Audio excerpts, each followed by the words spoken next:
പേർക്കുള്ള കറിയാണ് തയ്യാറാക്കിയെടുക്കാൻ പോകുന്നത്. അപ്പോൾ നിങ്ങളുടെ വീട്ടിലെ ആളുകളുടെ എണ്ണമനുസരിച്ചിട്ട് ഉള്ളിയുടെയൊക്കെ എണ്ണം കൂട്ടാവുന്നതാണ്. അപ്പോൾ നമ്മൾ ഉള്ളി ഒന്ന് വഴറ്റിയെടുക്കാൻ വേണ്ടിയിട്ട് നമുക്കൊന്ന് വെയിറ്റ് ചെയ്യാം. ഈ സമയത്ത് ഞാൻ ഇതിലേക്ക് 2 പച്ചമുളകാണ് ചേർത്ത് കൊടുത്തിട്ടുള്ളത്. പച്ചമുളക് ചേർത്ത് കൊടുത്തിട്ട് നല്ലോണം ഒന്ന് വഴറ്റിയെടുക്കാം. സ്റ്റവ് സിമ്മിൽ വെച്ചിട്ട് വേണം നമുക്ക് ഉള്ളിയൊക്കെ വഴറ്റിയെടുക്കാൻ വേണ്ടിയിട്ട്. ഇതിലേക്ക് കറിവേപ്പില ചേർത്ത് കൊടുക്കാം. ഞാനിവിടെ സ്റ്റീലിൻ്റെ പാത്രമാണ് വെച്ചിട്ടുള്ളത്. അപ്പോൾ സ്റ്റവ് സിമ്മിൽ വെച്ചിട്ടാണ് കറി തയ്യാറാക്കിയെടുക്കുന്നത്. ഇതിലേക്ക് ഒരു 1/4 ടീസ്പൂൺ ഇഞ്ചി വെളുത്തുള്ളി പേസ്റ്റാണ് ഞാൻ ചേർത്ത് കൊടുത്തിട്ടുള്ളത്.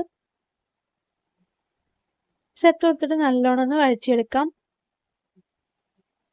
ഇഞ്ചി വെളുത്തുള്ളിയുടെയും പച്ചമുളകിൻ്റെ ഒക്കെ പച്ചമണം ഒന്ന് മാറുന്ന വരേക്കും നമുക്കൊന്ന് വഴറ്റിയെടുക്കണം.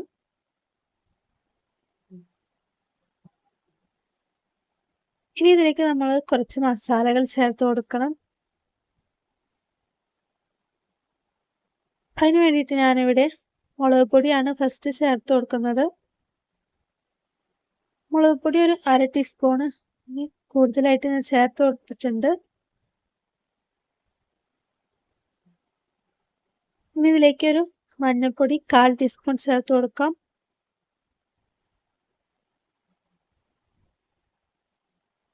മഞ്ഞൾപ്പൊടി ചേർത്ത് കൊടുത്തതിന് ശേഷം നമുക്കിതിലേക്ക് മല്ലിപ്പൊടിയാണ് ഞാൻ ചേർത്ത് കൊടുത്തിട്ടുള്ളത്.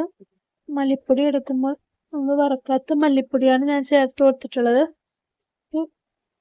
ഒരു ടീസ്പൂണ് ആണ് ഞാൻ ചേർത്ത് കൊടുത്തത്. മല്ലിപ്പൊടി അധികം ചേർക്കാതിരിക്കാം. അപ്പോൾ ഞാനിവിടെ 1 ടീസ്പൂൺ മല്ലിപ്പൊടി ചേർത്ത് കൊടുത്തിട്ടുണ്ട്.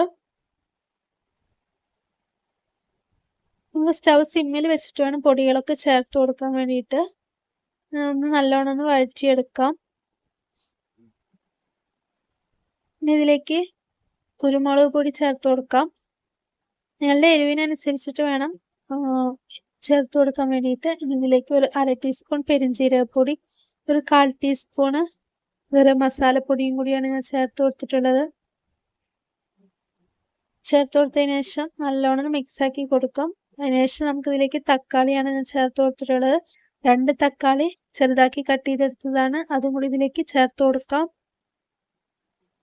പിന്നെ ഇതിലേക്ക് ഒരു 1/4 കപ്പ് വെള്ളം കൂടി ചേർത്ത് കൊടുത്തിട്ട് നല്ലോണം മിക്സാക്കി കൊടുക്കാം.